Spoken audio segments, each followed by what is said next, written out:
Talk है, यानी कि इंग्लिश एक हमारा सब्जेक्ट है, उसमें ये पिक्चर दी हुई है, तो हमें इन सभी चीजों के नाम इंग्लिश में बताने हैं। चलिए हम जल्दी जल्दी ये देखते हैं क्या क्या इसमें दिखाया गया है। This is sun, these are banana trees, this is cow, this is scooter, this is grass and this is mother and daughter, this is girl, ये बर्ड है या हम स्पैरो भी बोल सकते हैं। ये क्या है, ये जो ऊपर लगा रही है इसको बोलते हैं गार्लैंड। क्या बोलते हैं? Garland. Yes, these are pots, ये फ्लावर्स की बास्केट है, ये पॉट है, प्लांट बोल सकते हैं। और यहाँ नीचे अगले पेज पे भी इसका हाफ पार्ट दिया हुआ है। ही सीम्स ग्रैंडपा और ग्रैंडफादर, ये अंकल और आंट हो सकते हैं। रंगोली, ये जो बच्चे हैं ये किससे खेल रहे हैं? लट्टू से खेल रहे हैं। तो काफी चीजें इसमें हम आइडेंटिफाई कर पाते हैं। तो ये तो हो गए नेम, जो बता पाना उन चीजों के जो इसमें दिखाए गए हैं। दूसरी चीज क्या है, वो इम्पोर्टेंट है। क्या होता है, हमें पिक्चर को डिस्क्राइब करना आना चाहिए।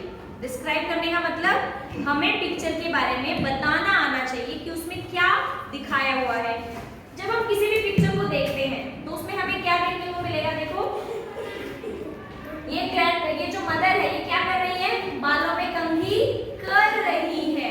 हो रहा है ना काम अभी? ये देखो गाय है, वो घास चर रही है। क्या कर रही है? चर रही है। तो काम हो रहा है। तो जो भी पिक्चर हमें दिखाई गई है उसमें हमें बात करनी होती है कि क्या क्या काम हो रहा है। और जब कोई काम हो रहा होता है उसमें हम क्या करते हैं, जो एक्शन होता है ना, एक्शन वर्ड होता है, उसके पीछे ING लगाते हैं। क्या लगाते हैं? ING। जैसे अगर हम बात करें काऊ की, अब काऊ क्या कर रही है? घास खा रही है। घास खाने को बोलते हैं ग्रेज, GRAZE, ग्रेज। तो हम अगर इसको बोलेंगे कि गाय घास खा रही है तो ग्रेज का हो जाएगा ग्रेजिंग। और काऊ एक है कि दो है? अगर एक है तो इज आएगा, एक से ज्यादा है तो ARE, आर आ जाएगा। जैसे काऊ इज ग्रेजिंग। अब कितने बच्चे उसको खिला रहे हैं? 2 चिल्ड्रेन। तो 2 चिल्ड्रेन आर, इसकी जगह पे क्या हो जाएगा? आर फीडिंग द काऊ। क्या बोलेंगे? 2 चिल्ड्रेन आर फीडिंग द काऊ। इसी तरह से हम पूरी पिक्चर को रीड करते हैं। सबसे पहले देखिए, the sun is shining, the sun is shining, cow is grazing, cow is grazing, 2 children are, बोलिए, feeding the cow, feeding the cow. अब ये देखिए, जो गर्ल है ये क्या कर रही है? गार्लैंड को विंडो पे लगा रही है। तो इसको बोलेंगे पुटिंग द गार्लैंड। क्या बोलेंगे? Putting the garland. The girl is putting the garland on the window, on the window, window पे लगा रही है ना। अब यहाँ देखिए, ये 2 बर्ड्स हैं। कितने बर्ड्स हैं? 2। क्या कर रहे हैं? पानी पी रहे हैं। तो एक होता है तो इज आता है, एक से ज्यादा होता है तो आर, ARE, आर आता है। तो 2 birds are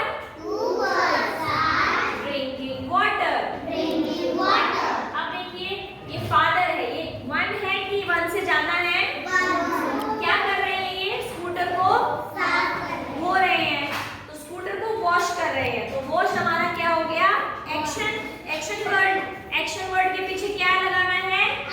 वेरी गुड। तो हम बोलेंगे father is washing his scooter, washing his scooter. अब देखिए, जो मदर है वो अपनी बेटी के बाल बना रही है। और बाल बनाना उसको बोलते हैं हम कॉम। कॉम कंघी भी होता है और कॉम कंघी करना भी होता है, एक्शन भी होता है। तो लिखेंगे mother is combing her daughter,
grandfather है, ये क्या कर रहे हैं? चल रहे हैं, यानी कि आ रहे हैं। तो क्या आप बोल सकते हैं ग्रैंडपा इज वॉकिंग, या फिर बोल सकते हैं ग्रैंडपा इज कमिंग, या बोल सकते हैं ग्रैंडपा इज गोइंग। तीनों ही बात हो सकती है, ठीक है। तीनों ही सेंटेंसेस लिख सकते हैं। The grandpa is coming. तो इस तरह से हम किसी भी पिक्चर को रीड करते हैं। इसी तरह से आप कल सारे सेंटेंसेस बनाना सीख के आएंगे और यहाँ पर आकर बताएंगे। आपको सबको समझ में आया?